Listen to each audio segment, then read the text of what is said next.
Hello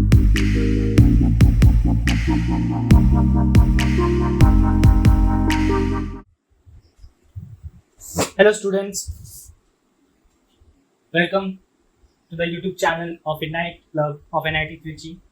Today I am going to teach you all about a new concept, a new chapter, that is electrostatics. So without losing any time, let's begin with the chapter. So electrostatics. Okay, to begin this chapter, let me start with an experiment, and I'm sure that most of you must have done this experiment in your houses. Suppose this is a Coulomb and this is a person. Okay, so what you do, you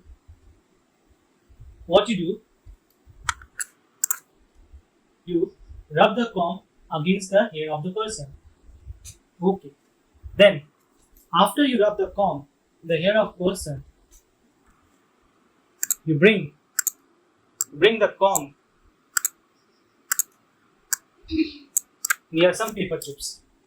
Okay. Now, what you observe?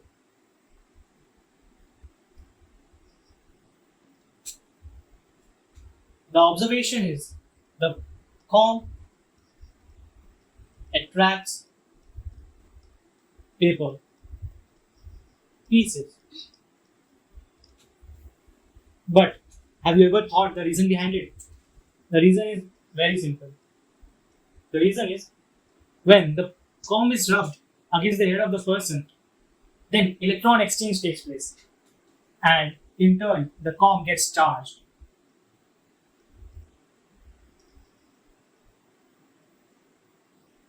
And hence it attracts paper pieces. Now I have introduced a new term, charge. So let me explain you what this term means. Charge, preferably electric charge. Okay, so what is electric charge?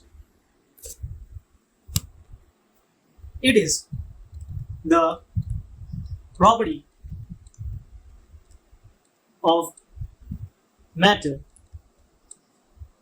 due to which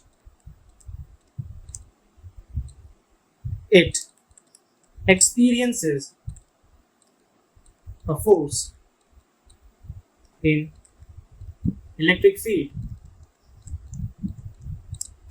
Electric field. It is a term which I am going to teach you in the forthcoming videos. So now just consider that this is a electric field. Okay, so when a charge Q is placed in an electric field, what happens? It experiences a force, and this force is due to the charge on the substance. If there is no charge on the substance, then the body won't experience any force. Okay, so now if we are done with this, let us move to some important points regarding charge. So SI unit of charge is Coulomb. CGS unit, it is stat Coulomb or ESU, also known as electrostatic unit. And what are the dimensions or dimensional formula? It is AT, and you all know that A stands for current and T stands for time. So now we are done with charge. Now let us have a quick recap. I'm writing some terms on the blackboard, and I know that every one of us knows what they mean. Conductors and insulators. So we all know that. What are conductors? Conductors are substances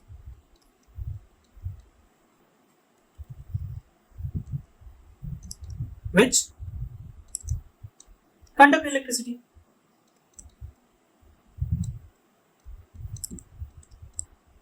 And insulators They do not conduct electricity. But have you ever thought, why do conductors conduct electricity and why insulators don't?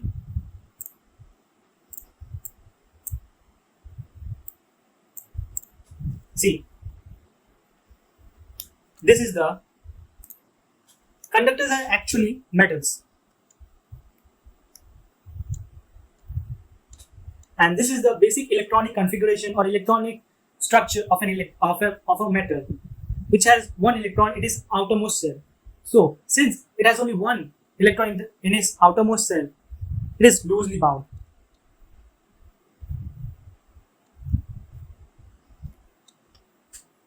Since it is loosely bound, so it can easily come out from becoming a free electron or providing a free electron, and wherever there is free electron, there is electricity. But what happens in the case of insulators? The case in insulator is it has a lot of electrons in the outermost shell. So the outermost electron is not free, or it is not loosely bound, so it can't come out, and since it can't come out, so there is no conduction in case of insulators. Okay, now let us study about some properties of charge. Number one, we all know there are two types of charges, positive charge and negative charge. Number two, we also know that like charges repel, unlike charges attract. So, what do they mean? Suppose I have two charges, both are positive, and when we try to bring them together, or when we try to bring them here, what happens? They experience a force away from each other. This force is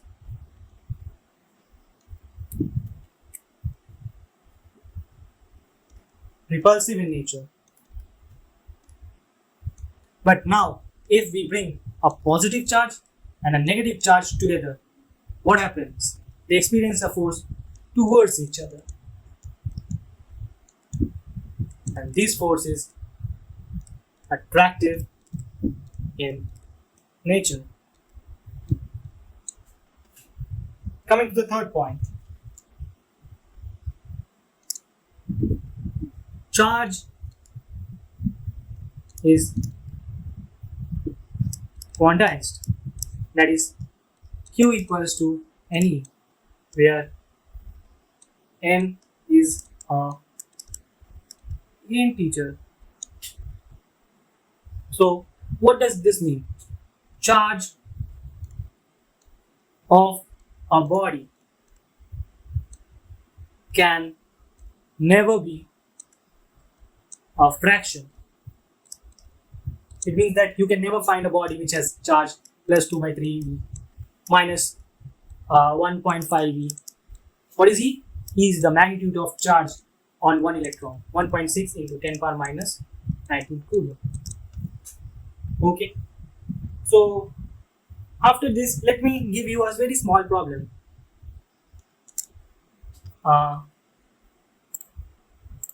Suppose it is a glass rod. Okay, glass, and I have a silk cloth. What I do? I rub them. Okay. What I find after rubbing, glass acquires positive charge and silk acquires negative charge, and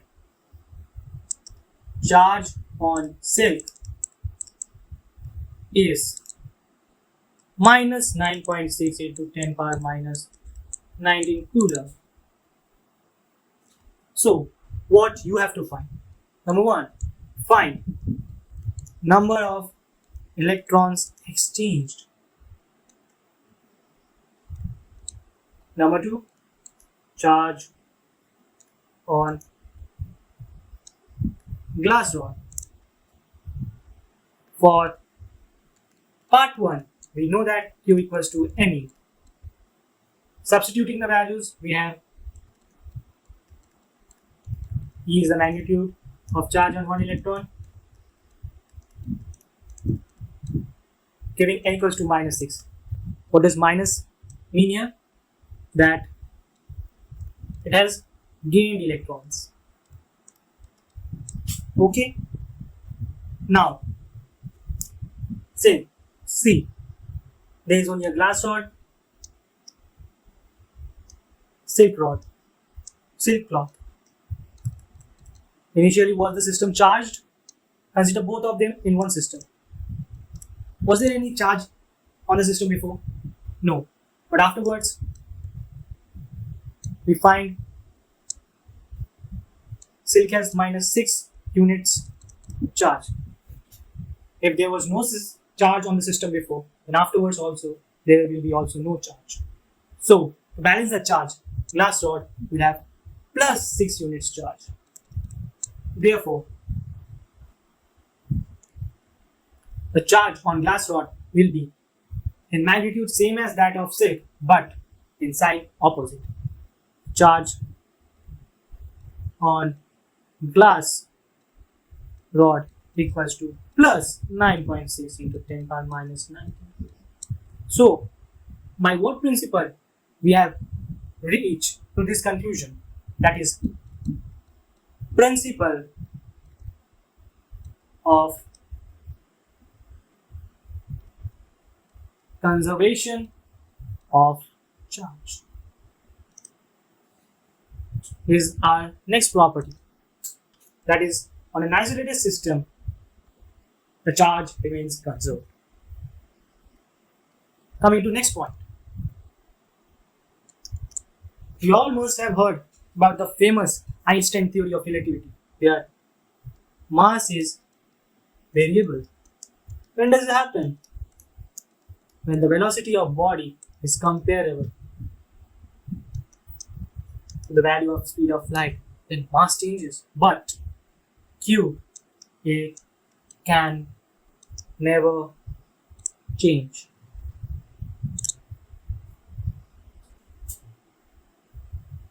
So, charge is not relativistic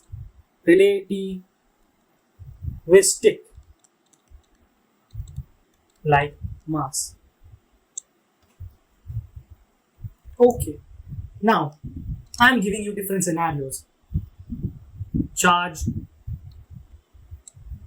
is at rest.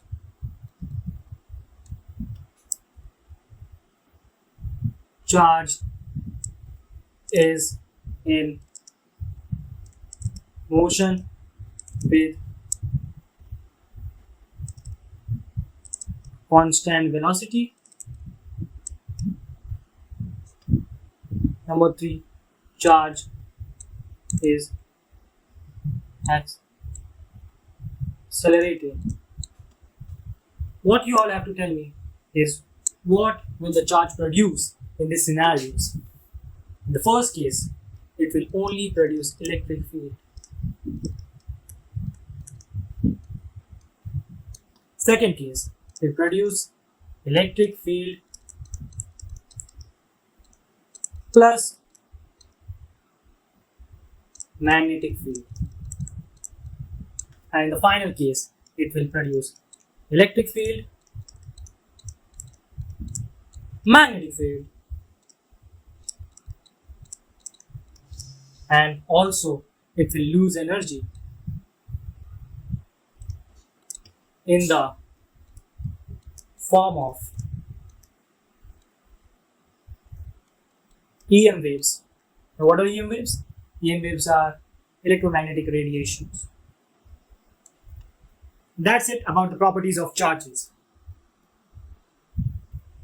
Now, let us move to different methods of charging. There are three methods of charging. Number one, charging by friction. Number two, by conduction. Number three, by induction. Charging by friction. First part.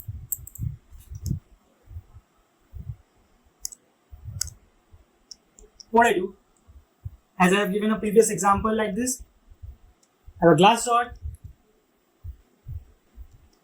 and a silk cloth. What I do, I rub them with each other, and as a result,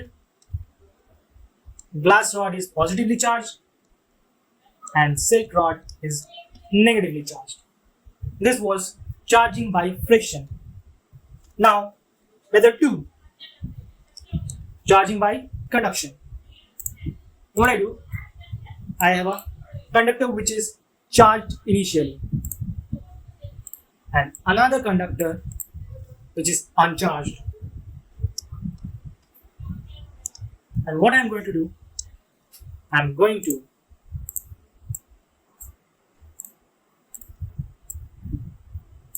bring the two conductors in contact with each other. So what happens? Due to this contact, some of the positive charges get transferred from the conductor which is initially charged to the uncharged conductor. And finally, what do you happen? What do you see?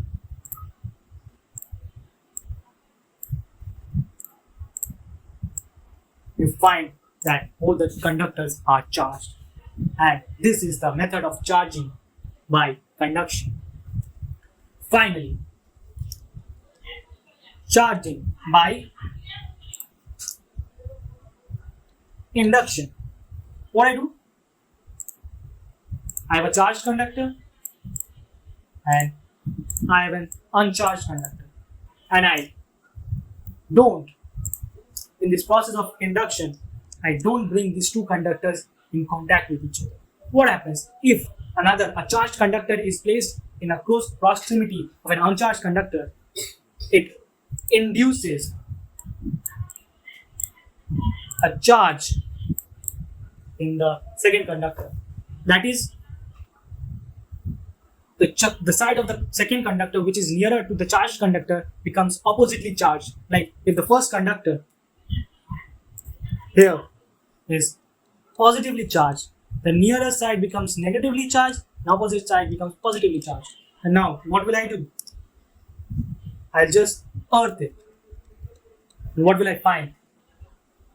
Our initial conductor, which was initially charged, remains the same positively charged, and the second conductor, to our surprise, becomes negatively charged because the plus charge gets neutralized due to earthing. So, here we have got a very important conclusion that in charging by conduction, we get same charge on uncharged conductor. But in charging by induction,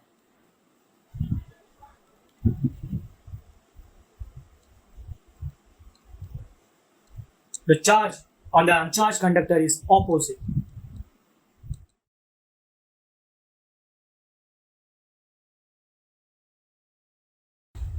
Now, after methods of charging, let us begin a new topic of this chapter, that is Coulombs Law. And this topic is very, very important. The law is very simple. Suppose there are two charges, Q1, Q2, separated by a distance R. The force, that is electrostatic force, is directly proportional to the product of the magnitude of two charges, and it is inversely proportional to the square of distance of separation between the two charges, and it is attractive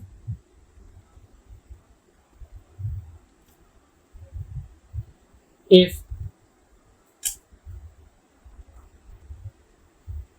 charges are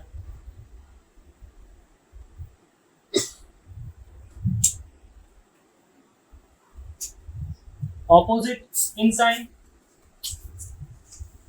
and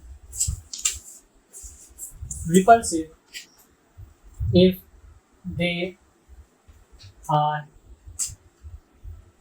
same in sign.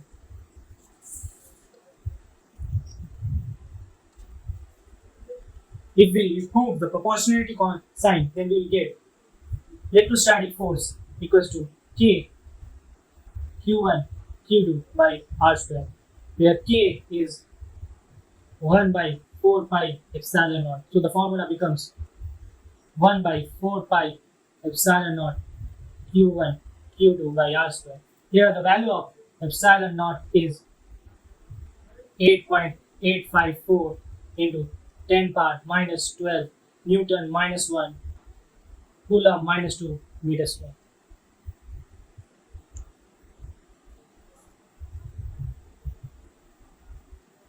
Sorry, the unit is Newton minus 1 Coulomb square meter minus 2.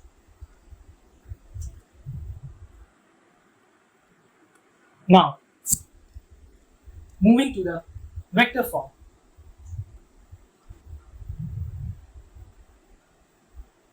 Of Coulombs law.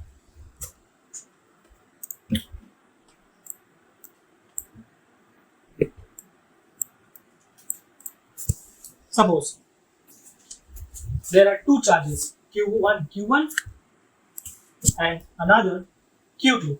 The position vector of Q1 is R1 and position vector of Q2 is R2. And it is the position vector of R21 means R21 is the position vector of 2 with respect to 1. Now, since both the charges are positive,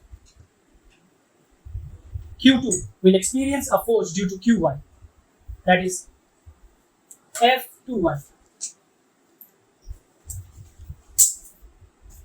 and it will be in the direction of R21 vector.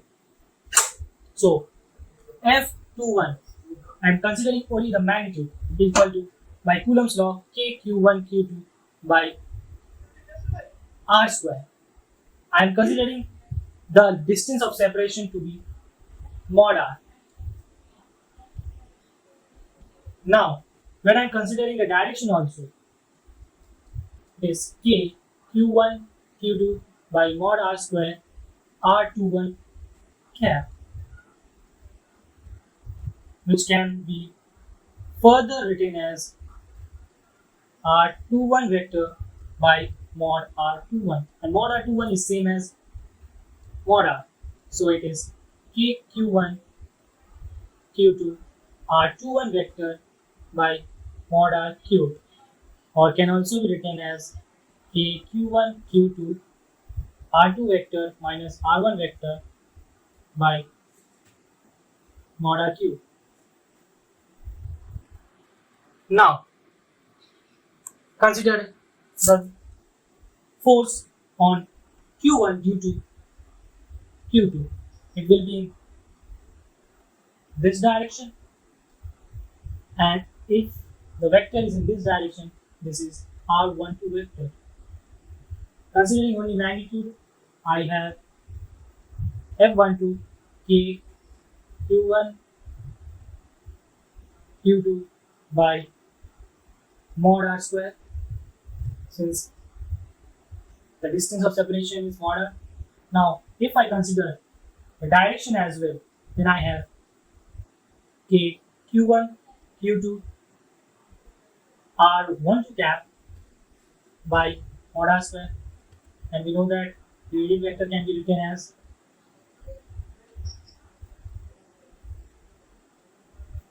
R12 vector by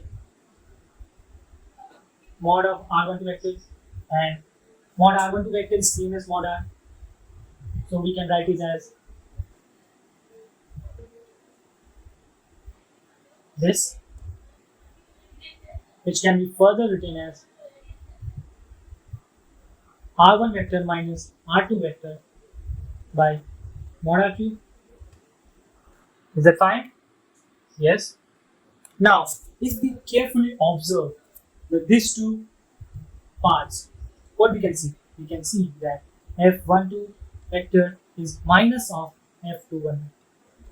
Have you all seen this before? Yeah, it's the famous Newton's third law of motion. So, Coulomb's law follows.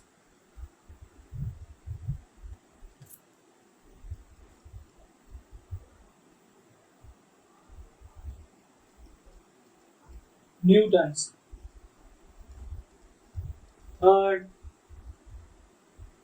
law of motion.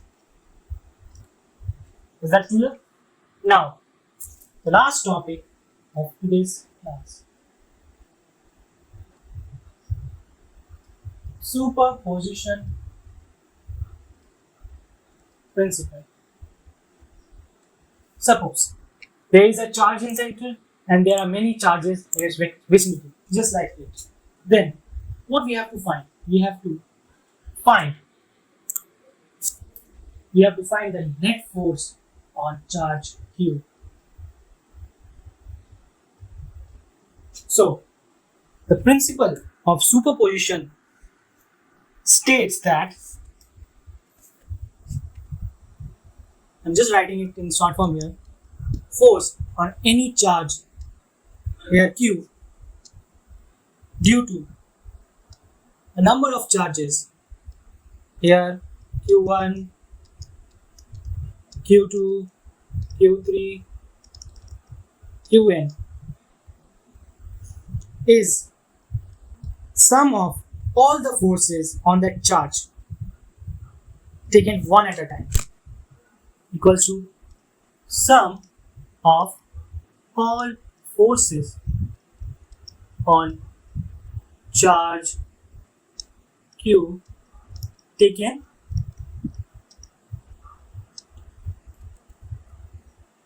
one at a time. What does this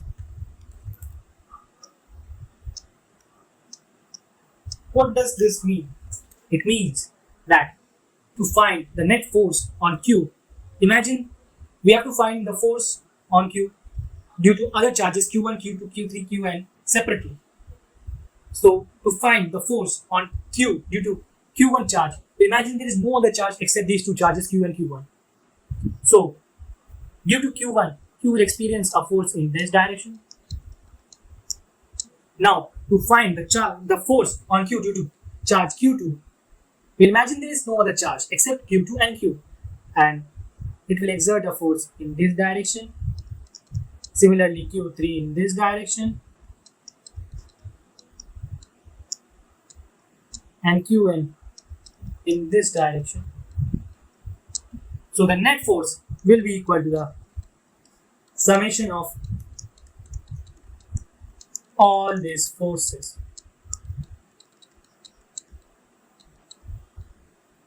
I think it is pretty much clear now, the superposition principle. Now, let me sum up what all I taught you today. I began with electrostatics, the basic principle. I explained with an experiment. Then I explained charge, some properties of charge, then some points like units and dimension, then properties of charge,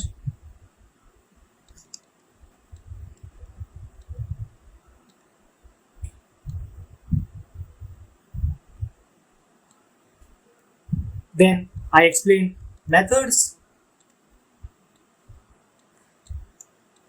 of charging. Then I went on explaining Coulombs law.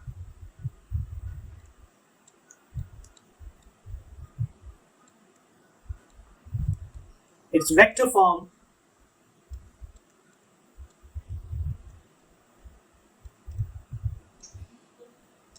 and finally the superposition principle. And this was pretty much for the first video. I hope that you all have liked the video and I understood what I meant to say. So if you all have liked the video, please hit the like button and please subscribe to our channel. And if you want me to help you better, then you can also comment that how can I improve. Okay, this was pretty much for the first video. I'll meet you all in the second video, and in that video I'm going to teach you all about electric field. Thank you.